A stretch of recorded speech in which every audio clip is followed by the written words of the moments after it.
Olá, pessoal. Sejam bem-vindos à primeira aula da disciplina de Comunicação Funcional da Língua Portuguesa. Pois bem, neste momento, nós vamos trabalhar as principais modalidades textuais existentes na língua portuguesa. Bom, para a gente começar a falar de texto, é importante que a gente entenda o que é um texto acima de tudo. Bom, de maneira bem resumida, texto é uma palavra originária de um termo latino chamado textum. E essa palavra em latim significa tecido. E qual a relação que a expressão tecido tem a ver com texto? Bom, um tecido, para se constituir como uma base para uma roupa, para algo a ser utilizado como vestimenta, precisa que esse tecido esteja com os seus fios todos alinhados para formar essa base. Associando com o nosso assunto, com o texto acontece a mesma coisa. Veja, para que um texto se constitua como um texto, é necessário que as palavras estejam muito bem alinhadas, certo? Eu não posso pura e simplesmente jogar palavras ao vento e pensar que elas vão poder constituir o sentido de um texto. Isso não é possível em um primeiro momento. A gente precisa entender que o texto é um monte de palavras, sim, mas que essas palavras estão organizadas, que elas representam um conjunto organizado de coisas que vão provocar sentido. Agora, analisando de maneira mais prática, muita coisa na nossa vida é texto. A gente convive com textos em diversas situações. As conversas nas redes sociais, uma receita culinária, uma notícia que a gente acompanha no jornal, um relatório de enfermagem, tudo isso acaba sendo texto e é um instrumento que nós utilizamos para a nossa comunicação. Ou seja, não é uma coisa muito distante de nós. O texto é uma realidade muito próxima, muito presente, muito do dia a dia. Então é muito importante que a gente tenha noção do que é um texto para que observemos no nosso dia a dia e na profissão de técnico em enfermagem as variadas situações em que nós utilizamos texto. Bom, pensando nisso, o texto, por ser muito popular, muito comum, a gente acaba percebendo que a língua portuguesa foi classificando os textos de acordo com a sua com características parecidas. É uma espécie de divisão para que não fique tudo na mesma classificação ou fique difícil para a gente entender aí os vários tipos de texto, já que muita coisa é texto. Bom, pensando nisso, nós temos algumas classificações de modalidades textuais. E é isso que a gente vai trabalhar nesse primeiro momento aqui na nossa disciplina.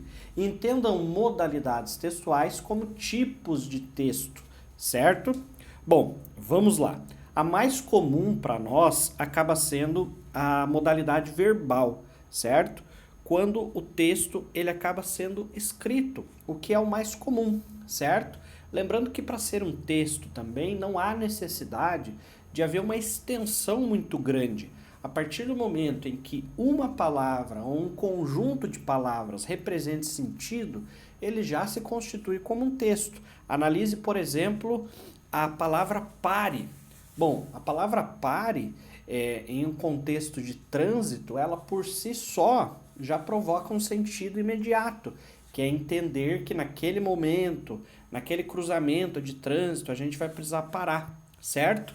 Pensando nisso, a gente pode atribuir a expressão pare como um texto, ou seja, é uma palavra que tem sentido. É claro que nem sempre vai ser assim, mas já podemos entender aí algumas palavras isoladamente também como texto.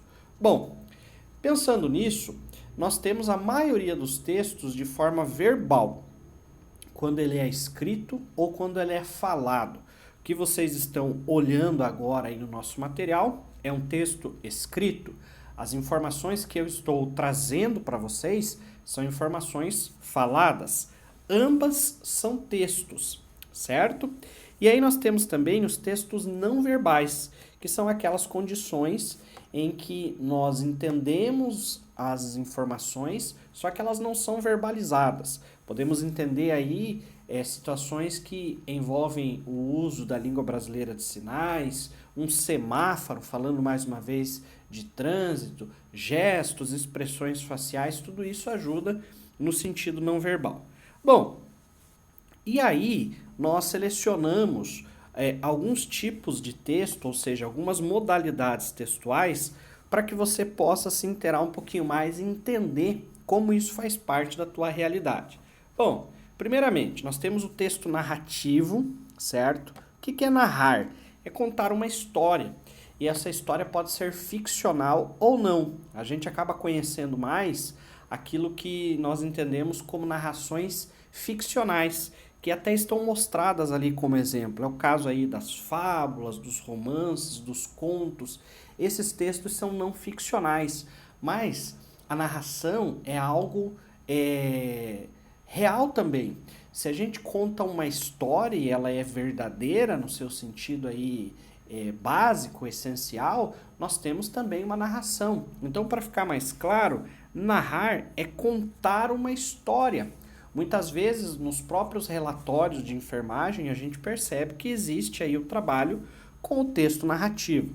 Aí há um exemplo de texto narrativo, né? Porém, nós podemos colocar o texto narrativo como muito próximo da nossa realidade também. Bom, avançando, nós temos o texto dissertativo. A dissertação traz a ideia da opinião e com argumento.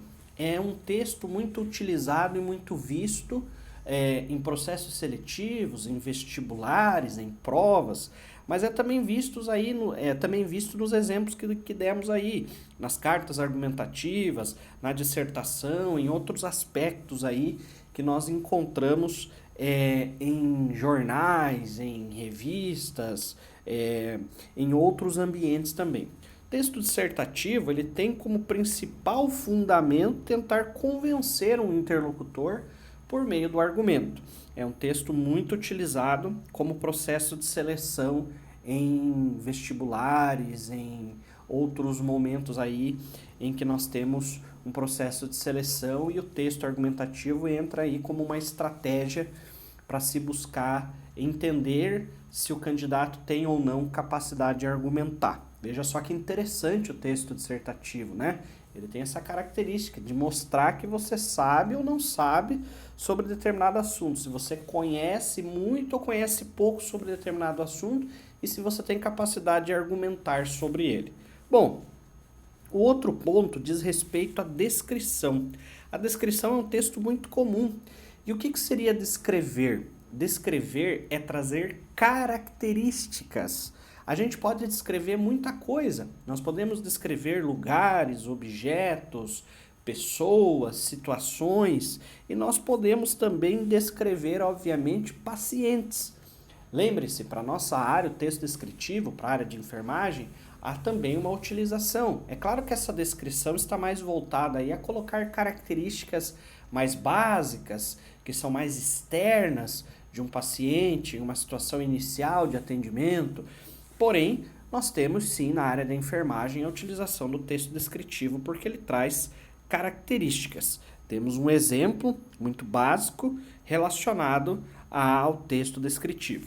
Por fim, passamos ao texto injuntivo, ou seja, aquele que trabalha com a injunção, que basicamente é tentar orientar, instruir o leitor sobre um determinado assunto. A gente encontra, por exemplo, receitas culinárias, bulas, regulamentos, editais, que tentam orientar, dar uma instrução, trazer uma informação no sentido de instruir a pessoa que precisa de uma informação sobre determinado assunto. Esse é o texto injuntivo. Como exemplo, colocamos aí uma receita culinária, um texto tradicionalíssimo e que tem a injunção, ou seja, qual que é o objetivo de uma receita culinária? É tentar trazer informações referentes à preparação daquele prato, daquela comida, enfim. Tá aí um exemplo de um texto injuntivo. E por fim, nós temos o texto expositivo. O próprio nome já diz, ele tem o objetivo de expor informações, certo?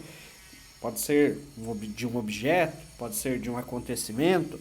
As reportagens têm muito de texto expositivo. Por quê? Porque elas expõem o acontecimento, expõem uma situação, e é muito comum aí a gente ver a exposição em uma reportagem. Bom, pensando nisso, nós colocamos para você as principais formas, as principais faces que o texto, os textos apresentam. E nesse sentido, nós buscamos aí situar os textos envolvendo a área de enfermagem.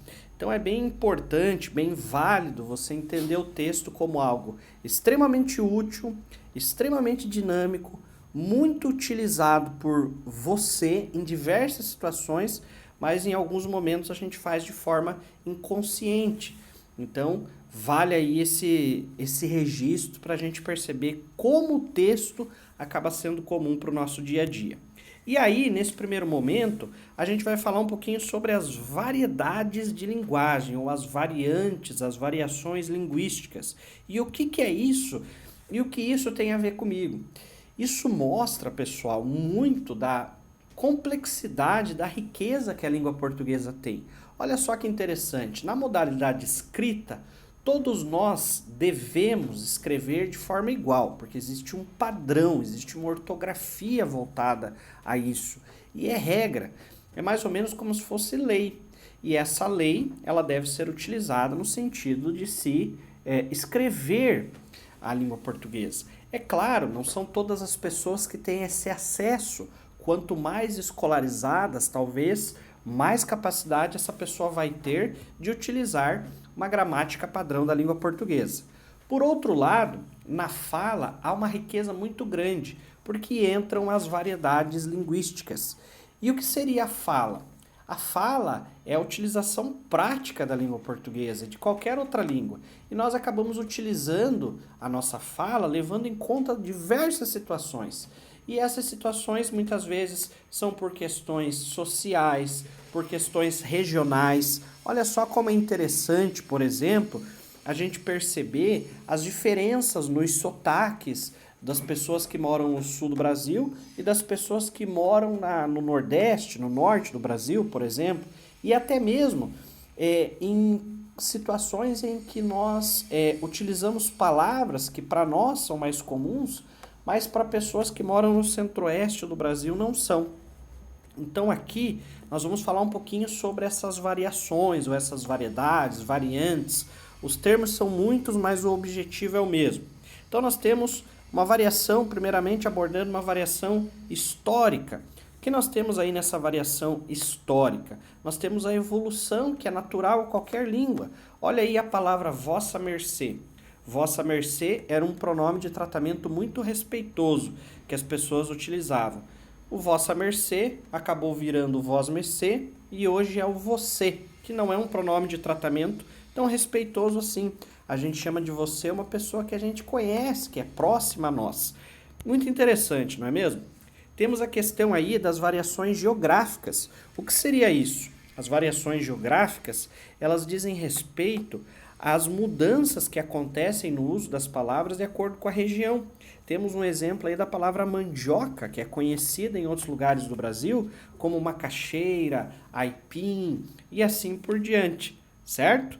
E para finalizar, falamos das variações socioculturais. O que seriam as variações socioculturais? Elas estão relacionadas às condições sociais e culturais dos indivíduos. Aquilo que falamos no início. Muitas vezes as pessoas mudam a sua forma de falar de acordo até com a própria escolaridade, os costumes familiares que também estão relacionados à cultura. Olha só que exemplo interessante. Nós temos aí a expressão eles ficou doente, não foram no médico. E aí nós temos a mesma expressão, só que escrita de acordo com a norma da língua portuguesa. Eles ficaram doentes e não foram ao médico. Interessante que o sentido não é prejudicado em nenhum momento, mas existe uma frase que é escrita de forma correta e falada de forma correta, e outra que é escrita de forma errada, de acordo com o padrão da língua portuguesa, e falada também de forma errada, mas que não prejudica o sentido. Tudo isso mostra que se comunicar vai muito além de saber gramática, porém, há necessidade de, em situações específicas, a gente entender que existe um padrão e que a gente deve evitar as variações linguísticas. Pessoal, esse foi o nosso primeiro encontro da disciplina de língua portuguesa e eu espero que vocês tenham apreciado as informações e a tornado úteis em algum momento para adaptar aí alguma situação da vida e do trabalho. Muito obrigado e até a próxima.